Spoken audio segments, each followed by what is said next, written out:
What's going on, guys? It's Alex here. So today we're going to be making a knife without doing any heat treating, or at least the heat treating as you may know it. We're actually going to be heat treating this knife inside our home oven. Yes, our home kitchen oven. We're going to be doing that using an old file. Now the nice thing about files is that they're actually already heat treated. These things come hardened right out of the box, which means we can skip the entire hardening process. The whole process of putting this thing in a forge, heating it up to critical 1475, 1500 degrees, and then quenching in canola oil. We can skip all that. We can go right to the tempering process. Now I'll explain the tempering process a little bit later on when we get to that point. But first let me touch on something real quick. So you are going to need some type of power tool in order to complete this knife. This is not a knife that you're going to be able to make completely with hand tools. Now what I mean by that is you can't really file a file with a file without ruining both of your files. We're already working with a hardened file out of the box, and you can't file a hardened file with a file. My suggestion is you're going to need one of these three power tools. You're either going to need a bench grinder, it's stuck here, an angle grinder, or a belt sander. Now there's a really good chance that I'm going to be using all three of these during the building process of this knife, but you absolutely don't need all three of these. You can literally get away with just one. So the first thing we want to do is actually go ahead and clean this up with a wire brush on our bench grinder. Now if you don't have a bench grinder and are only using an angle grinder, you can buy a wire brush for your angle grinder, or you can just do the old vinegar soak and use a wire brush by hand. So I'm just going to use a wood template that I already have drawn up. I've actually made this knife before. I have a video making this particular knife, but I'm going to use the same design. I'm probably going to paracord wrap the handle, and this is kind of a good handle shape for paracord wrap because it kind of has this up sweep back here and this down sweep, and you kind of want that to hold your paracord on. So I'll probably just bring this up a little bit higher in the back here. Alright, so there's our knife design transferred onto our file. Now is the most important part. Now remember, we're working with a blade that's already been heat treated, so the most important thing that you're going to have to remember during this entire build process is to keep this knife blank cool as you're working it. If you overheat this, there's a good chance that you're going to ruin the heat treatment that's already on this blade, and you're either going to have to throw it out or you're going to have to start all over with the heat treatment process, which is not really what this video is about. So at this point I've transferred my knife design onto the steel, and I've started cutting out the design with an angle grinder. Now I pretty much do the entire knife, or at least 90% of it, with an angle grinder, including the bevels. The only thing that I really use the belt sander for and the belt grinder is for finishing work. But all of that could be done with sandpaper or by hand. I do have another video where I demonstrate that, and I'll link it below. Now you don't have to use an angle grinder, you could use a bench grinder or a belt sander, but again the key here is to keep the blade cool, either by dunking it into a water bucket or spraying it down every couple of seconds. Keep in mind that the thinner portions of the blade will heat up way faster, especially around the tip of the knife. Slow and steady wins the race here. Now I'm just using a combination of grinding discs and flap discs to shape the blade. All of these can be found at your local hardware store or Home Depot. I'll put a link to this stuff below. Remember, all of this stuff is not specialty knife making stuff. These are all just regular, common, everyday tools.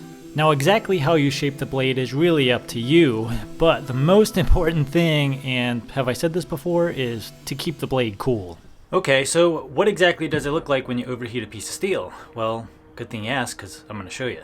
Alright, so here's a cutoff piece from our file knife, and I'm going to clean this up real quick on the wire wheel, because remember in the beginning I said the first thing you want to do is clean off your file. That's so that you can accurately see the color of the file if it changes temperature, and I'm going to demonstrate that to you right now. So here we're starting with a nice clean piece of high carbon steel goodness, and we're just going to jam it right into a bench grinder. Now I'm showing you this in real time so you can see how quickly the steel begins to change colors. Starting with a very light straw color, turning more and more goldish into brown, purple, blue, light blue, grayish, and finally a dark red. Now each of these three colors corresponds with a temperature change, with the light straw color being around 400 degrees, to the grayish being around 750 degrees Fahrenheit, to the light red being around 1100, give or take. Now we need to remember these colors later when we go to temper the blade in our home oven. But for now, as you're grinding, if at any point you begin to see the steel change colors, especially if you start to see the purplish color, you've pretty much overheated the steel in that portion of the blade.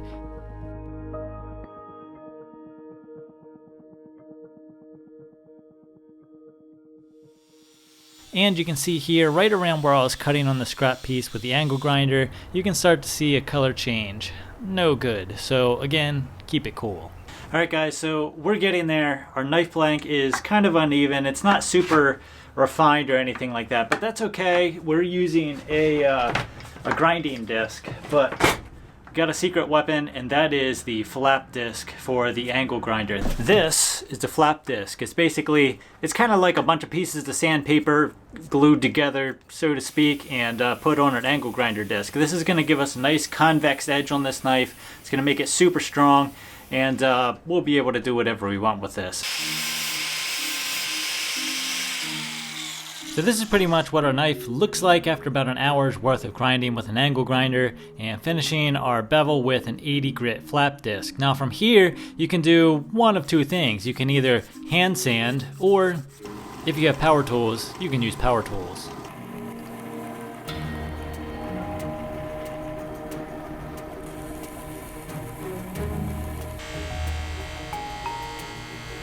So in order to actually toughen up this blade, we need to put it in the oven and temper it at about 400 degrees. Now, basically all that involves is placing this into your home kitchen oven on the center rack at 400 degrees for 1 hour.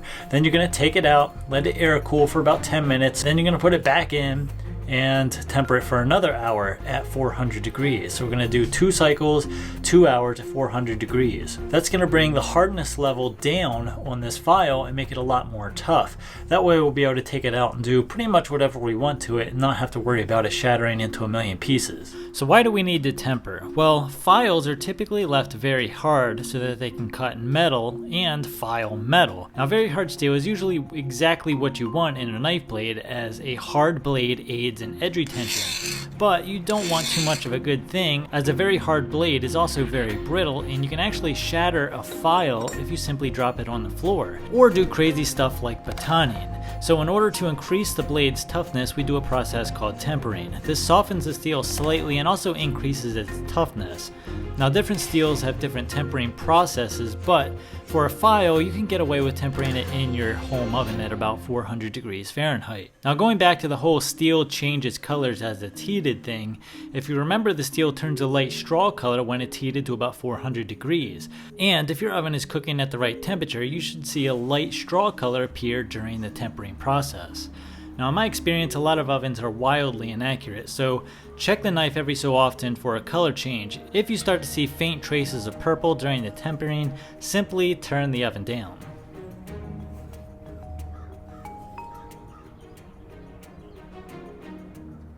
So I'm going to put a surface conditioning belt on my belt sander and finish this blade up on the surface conditioning belt. In case you're wondering, this is a surface conditioning belt. It's basically a giant Scotch-Brite pad. Alright guys, so pretty much what you see here is what you get. We used an angle grinder to do the rough shaping, the bevel grinding, everything has to do with shaping the blade we did with an angle grinder, and then we took it to the belt sander to do some of the final finishing touches, and then lastly we went to a bench buffer with compound to kind of put a nice little shine on the blade, and needless to say, the thing is crazy sharp.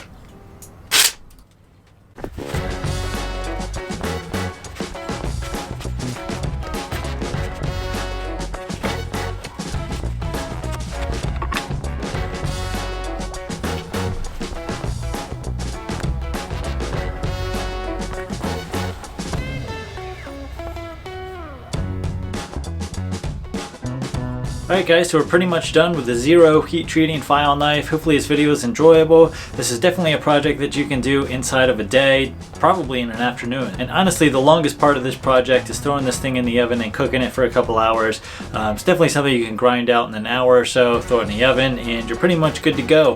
This is something that'll last forever. It's razor sharp. It's a totally functionable tool, and should get a lot of years of use out of it. So if you like this video, please hit the like button. If you're not subscribed, hit the subscribe button, and I'll see you in the next video. Thanks for watching.